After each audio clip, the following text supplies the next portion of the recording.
All right, so bell ringer for today. Guys, quiet down, please. Detail Germany's plan with unrestricted submarine warfare. Describe how Germany's sending the Lusitania raised tensions with the U.S. There you go. There you go.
Mine are current events Friday, Randy and Nathaniel.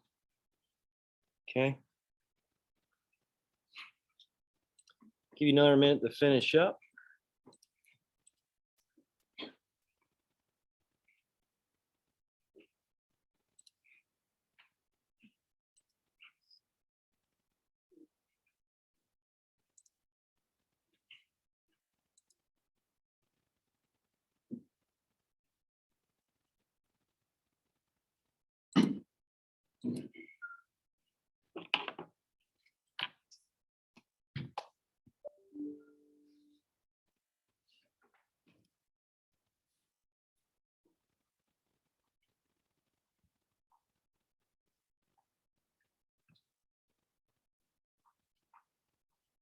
All right, so detail Germany's plan with unrestricted submarine warfare. What was their plan? What was their goal? Tanner, go ahead. Basically starve the UK out of the war. Yeah, good job. Good job. So they're going to try to constrict Great Britain by doing what? What were they going to do with these U-boats, these submarines? Noah, go ahead.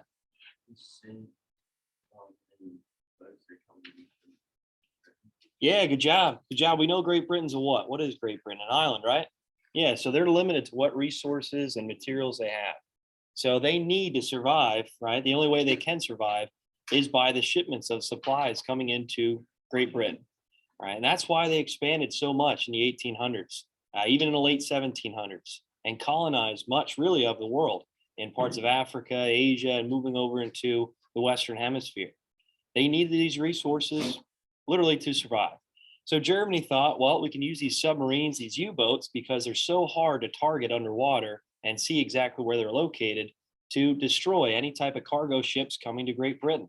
And they're hoping to starve Great Britain out of the war. That was their goal. Germany thought, well, if we eliminate Great Britain from the Western Front, we can easily take over France, no problem. Same with Russia. Great Britain was that thorn in the side then. And a lot of that shipment's coming from where? Where are they coming from? It was the strongest industrial power at that time, at the start of World War One, and agricultural power. Tanner? America. Yeah, the United States. Good job. So with the sinking of Lusitania, again, maybe this was miscommunication by these German U-boats, but who knows, right? Who knows? How can these German U-boats, these submarines, know exactly if this is a passenger ship or supply ship? They can't tell, right? The only way they can is if they surface, right? And what does that allow these naval ships of Great Britain to do that? Shoot them out of the water, right? They can just take them out, no problem. So with these U-boats, with unrestricted submarine warfare, because the war was really prolonging on the Western Front, these U-boats were destroying anything that came across the Atlantic. If it was a passenger ship, so be it. So Lusitania, when did it sink? What year did it sink? Angel, go ahead. 1915. Yep, good job. When did the war start?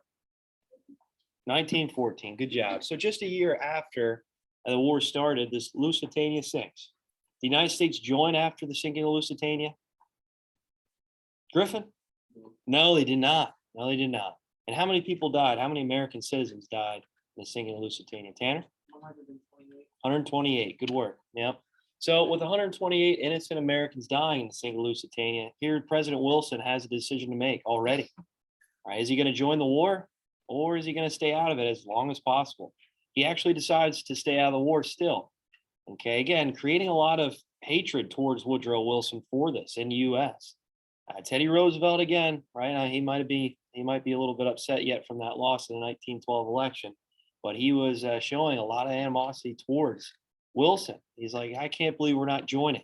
We're just going to let these poor individuals suffer and not do anything about it. We're not going to retaliate.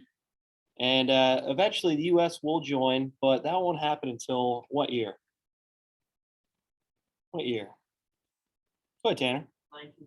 Yeah, 1917. Good job. So 2 years after the sinking of Lusitania, finally the United States joins, which we're going to be talking about more today.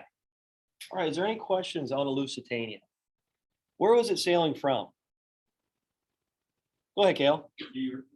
Yeah, good job. New York City, Liverpool. And it was sunk 12 miles off the shore of Ireland. And we talked about how that was just, ooh. That video plays right when you open the page.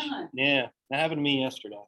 But yeah, as they're sailing across the Atlantic Ocean, which I think is kind of weird that there's a passenger ship in the middle of war with these German U-boats all across the Atlantic Ocean. It's like, why would they even attempt to just, I don't know, it doesn't make any sense. But as they're making it across the Atlantic, they're sunk 12 miles off the shore of Ireland. And that video kind of expresses it all. I mean, that really shows exactly how terrible this event really was. You can see land, but at the same time, it's too far to swim. And it's unfortunate, weeks after the event, there's still bodies washing up on the shore. I only can imagine that type of sight. And we talked yesterday about the maneuvers of the boats. We'll talk more about this towards the end of the week. But how are they supposed to sail across the Atlantic to avoid these U-boats targeting them? Barbara? Yeah, and zigzags. Good job. Good job. And the reason for that is just it's a lot difficult, a lot harder for these submarines to target these ships if they're just going in a straight line. So zigzags was to try to prevent any type of U-boat fire, torpedo fire. All right, I think that's good right there. So Lusitania, again, a push for the U.S. to get involved. This is kind of setting up the stage of what side the United States eventually will join, which will be the Allied powers. All right, terms for today. Terms for today. We got the Zimmerman note. There at the bottom. You should already have Lusitania. You should already have submarine warfare. Just the Zimmerman note here at the bottom.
Yeah, go ahead.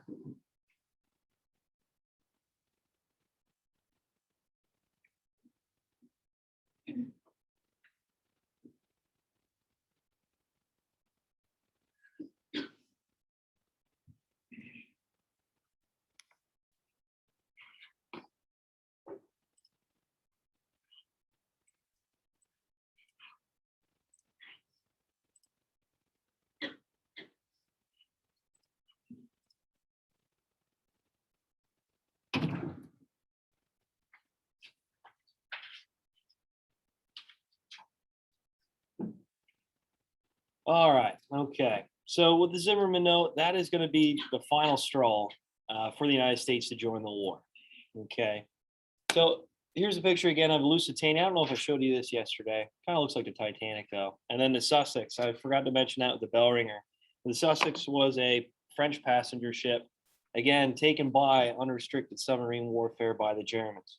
Okay, they didn't really care if it was a passenger ship or really a cargo ship. They were destroying anything that was maybe aiding the Allied powers and continuing to fight. All right, the final straw, the Zimmerman note.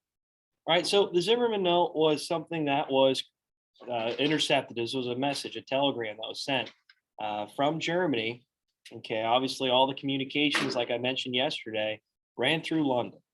Okay, I think I mentioned that yesterday, right? With the cables, the communication cables that were spread all across the world, right?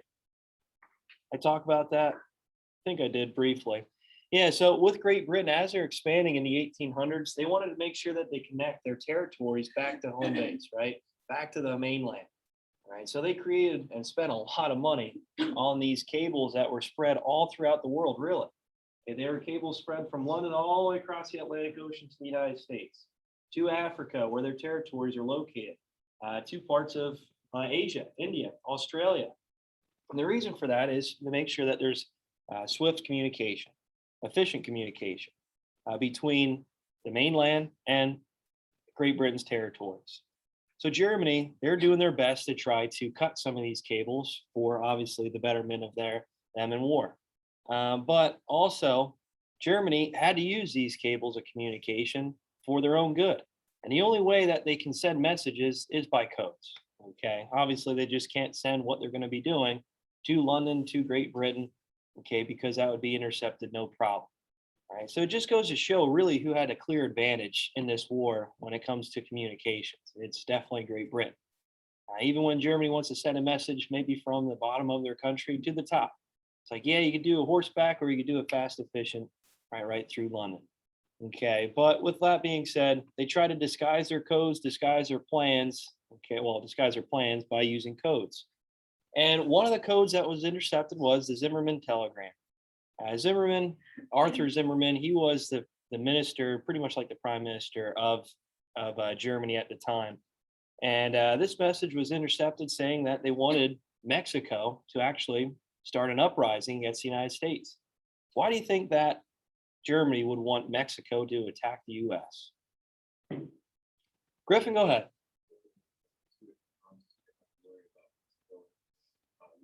Okay, all right. At this time, though, the United States has not joined the war. Yeah, keep them out, right? If the United States is focused on a war with Mexico, this will keep them in the Western Hemisphere, right? This will prevent the United States from entering the war in Europe.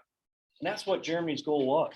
They knew if the US would eventually join, which it kind of looked that way with the unrestricted submarine warfare and with the sinking Lusitania, their only advantage is to really try to make sure that the US is preoccupied over here in the Western Hemisphere.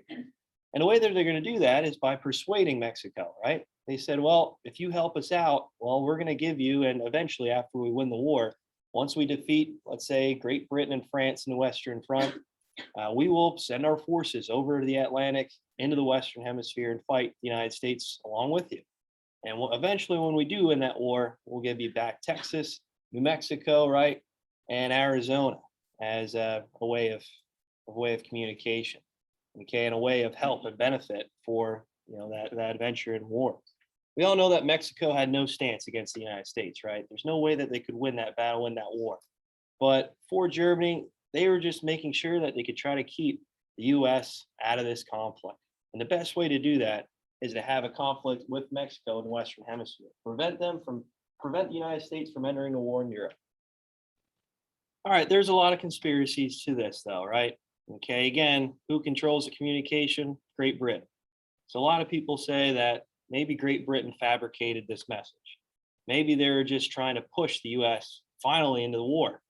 And that's exactly what happened. As news reached the United States, well, the public, the US citizens, finally were just pushed to war. And that method, that idea of interventionists came out.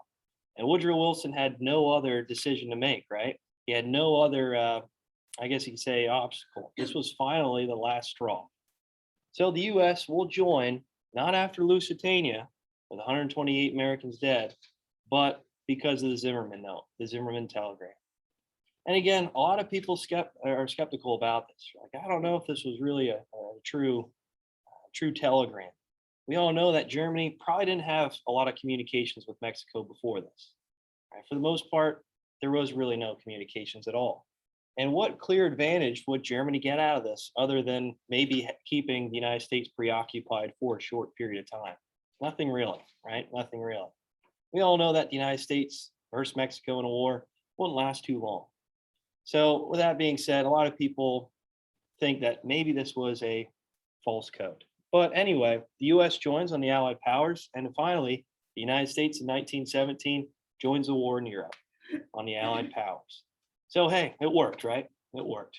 Either if it was true or not. All right, is there any questions on the Zimmerman note, Zimmerman telegram? Again, so when we talk about causes or pushes for the United States in World War I, Lusitania is one of them, but that wasn't enough in 1915. Finally, in 1917, with the Zimmerman telegram that was intercepted by Great Britain from Germany to Mexico, that was the final straw. A lot of the American public were totally against Germany and want to get involved in the war. All right, I got one video for you. Zimmerman telegram. It's pretty cool about code breakers, so I think you'll enjoy it. And that's it.